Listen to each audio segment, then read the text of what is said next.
Hey guys, it's Joe Carrell. Welcome to another episode of In the Mix. Today I'm going to talk about reverb and delay inside of a pop production. I want you to take my wheels and drive me one last time. Drive me one last time. Oh. All right guys, so I'm in the mix room and I have MISY One Last Ride pulled up. I'm really proud of this production. Really talented young artist from Los Angeles that brought this song to me. Really honored and thrilled to work with her. When she brought me this song, it's a very current pop tune in many regards. But when I heard the demo, it's just her and an acoustic guitar, but it really had a lot of also retro elements that popped up into my mind. So my friend Dave Dorn on synth and Jeff King on guitar and me on all the drum programming put together this track that you're getting ready to hear that I'm really happy with. I want you to kind of listen to the effects, because what I want to talk about today is the use of reverb and delay and things like that. That meant, I tell you what, that is a deep subject. It varies a lot from genre to genre and even from song to song within the genres. And we're in a transition right now where maybe, like in a lot of genres, we were very dry, just like 5 years ago. All of a sudden we're back to where tracks can shift wildly. You listen to Top 40 radio and one will be dry, the next thing is just drenched in reverb. So it's kind of a moving target right now, but let's break down what I did, with some elements of this song and see if it gives you any ideas, to use in your own mixes, okay? So let me play a little bit of this just to kind of refresh ourselves with this arrangement in this song, just in case you haven't heard it yet. Our love is now running empty, and I want you to take my wheels and drive me one last time. Drive me one last time. Oh, and I want. All right, very cool. Really like this song. Okay, so let's just start with lead vocals. That's always one of the things that you guys have the most questions about. For good reason, it's the most important element in any mix, right? For the most part. Okay, so the vocal on its own, she's an incredible singer. I captured her with the WA-251. That sound you're hearing is the WA-251 through the WA-73 through the WA-2A. Incredible sounding chain for her. And then in the mix, you'll see that I did a lot of the stuff you've seen in some of my other videos, tape saturation, multi-band dynamic EQ, some compression. And then I also used one of my favorite tricks of coming outside of the box and going through more analog circuitry. I used the Warm Audio WA-76 with its adjustable attack and release. It just really lets me set a vocal exactly where I want it in the mix. So it's just a real tool for me. And then a little de-essing from a DSP here. So let me play this vocal soloed up and you can hear all the various reverbs and delays and things that are going on in the chorus, okay? I want you to switch up my gears, if only for one more night. Just one last drive, just one more. Okay, so there we go. You hear, some of you guys with trained ears are probably hearing, a multitude of things. There's a couple different delays going, a couple different reverbs. So let's just start breaking them down. So first of all, I want to talk about my primary reverb. And what I have called up is a new favorite of mine from Relab. It's their version of the 480. It's called the LX 480. And my first sound here is the fat plate. You'll see it's a pretty short reverb. It's only about 1.8 seconds. And I'm gonna play it in just that effect, and I'm gonna use too much of it so you kind of hear what it's doing, okay? Our love is now running empty, and I want you to take my wheels and drive me. Okay, so it's really just giving me a little sense of space. I'm not looking for the big tail, anything like that. I just want the vocal to sound more like it's in a real room as opposed to, close mic'd. So that's what that's giving me. Okay, then I have my second reverb for vocals, and I also chose the LX 480 As you can see, I have the real thing here, but I've been using this a lot lately because it sounds incredible and is very flexible, and I have a lot of instances of it at my fingertips. So I have this set to medium random hall, and you'll see it's not real long either. It's just a little over 2 seconds, but my pre-delay is a lot larger. It's set to 104 milliseconds, and you'll hear what that does. I'll play the mix level, then I'll use too much of it and return to mix level. Our love is now running empty, and I want you to take my wheels and drive me one last time. Drive me one last time. And so that's my large space that comes in, and I've got that automated where it dips down in the verses and then comes to life in the choruses and the big bridge and things like that. So she dries up some in the verses and then gets big and ambient in some of the choruses. All right, so now let's mute those and bring up just one of my delays. I have one of my favorite tools here, a real go-to for me, is the EC300. You'll see how it comes and goes in various spots, and I'm controlling that within my DAW with automation. This is set to the digital setting, and this is a really deep plugin, very, very deep. In addition to the tape setting and the analog setting, within the digital setting you can call up just hundreds of various patches from their Futzbox plugin.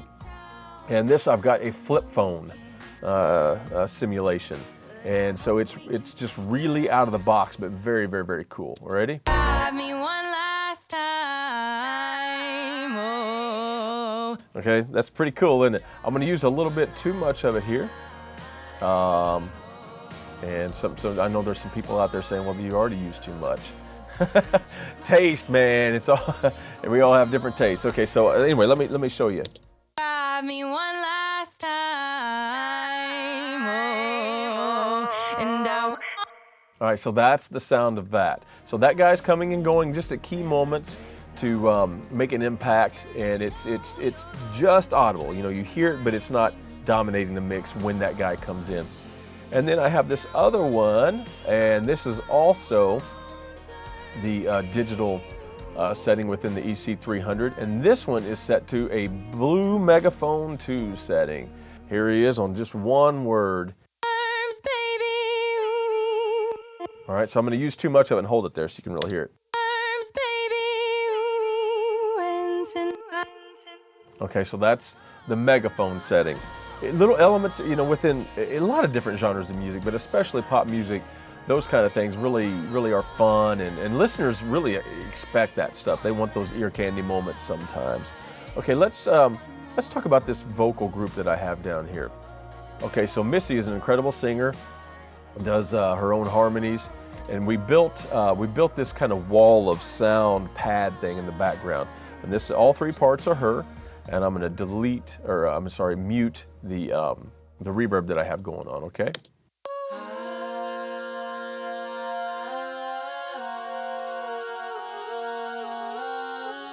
Okay, so that's dry. Within the mix, let me turn that back on. And this was also from my new friends at Relab. This is the VSR S24. I'm really excited about this because when I first started mixing in the analog world, the hardware that this guy was patterned after was one of my staples that the studio had, and I fell in love with it. And I haven't had access to those sounds in years, and now all of a sudden I have those same presets back, so I'm pretty pumped. So I pulled up this old gigantic hall here setting, and you can really hear the vibe that it's creating in this part, okay?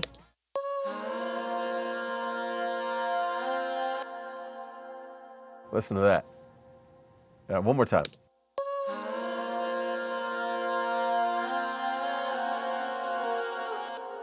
All right, very, very, very cool. So it's making that big and haunting and ambient and just overall very, very cool. All right, real quickly, I want to talk about something else. The guitars, even though there's only a couple passes, they're very, very vital to this song. And the effects are a big part of that. My friend Jeff King played these parts, and we recorded them through the WA-412. I went to his studio to do it. He has the WA-412. It's a big favorite of his, big favorite of mine as well. So let's talk about it for a second. So you see this setting right here. This was also my LX480, and I had this set to fat plate, decay time of about 2 milliseconds with no pre-delay whatsoever. So let me play you that, okay?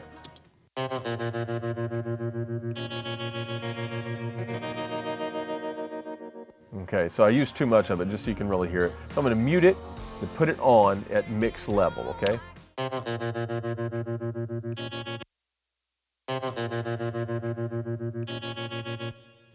Okay, all right, really cool sound. And that's hitting both of the guitar parts that's playing. And then also, let me take that reverb away and show you the delay that I have going on. EC300 from DSP. It's set to tiny tape. And this is a really cool sound. Listen to this.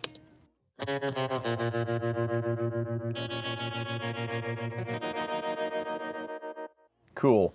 It's set to a 16th note at this tempo. One thing I'm going to point out is that the panning of the effects, you'll see the guitar inside of Pro Tools here is panned right around 54. So it's kind of, here's the lead vocals right in the middle. All my hard panned elements, you know, are living out here on the edges. So it's somewhere in between. The reverb I also have in that same area. So the reverb is returning right, you know, near where the guitar is, maybe just a little bit wider, as you can see here, set to around 67. Then when I get to delay world, I have a trick where I actually pan the delay a lot of times not with the guitar. So the guitar is, while it's panned at 54, the delay is hard panned to the same side, but it's hard panned. And you'll see this guitar part over here is just the opposite. It's at 54 to the right, but my delay is hard panned to 100, okay?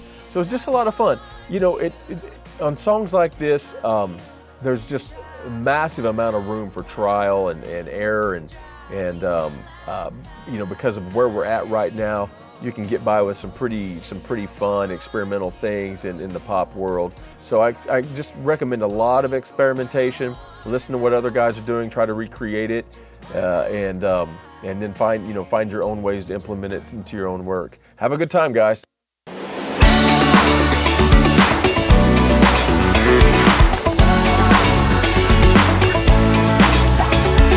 Okay guys, thanks so much for watching. As always, if you haven't already, please follow Warm Audio on their social media pages, and also follow my own social media at In The Mix with Joe Carrell, where I'll give you some extra behind the scenes footage and content. Okay, now for MISY singing One Last Drive.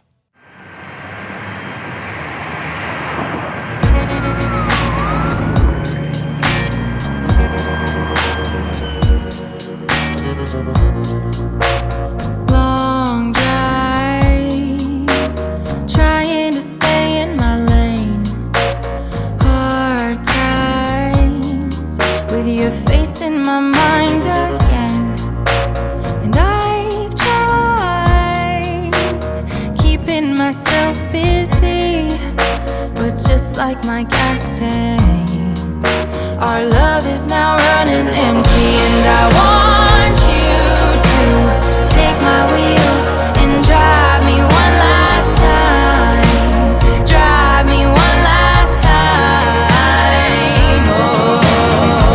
And I want you to switch up my gears, if only for one more night. Just one last ride, just one more. Round the corner, this road is now a dead end. I'm just a foreigner, but is my face in your mind?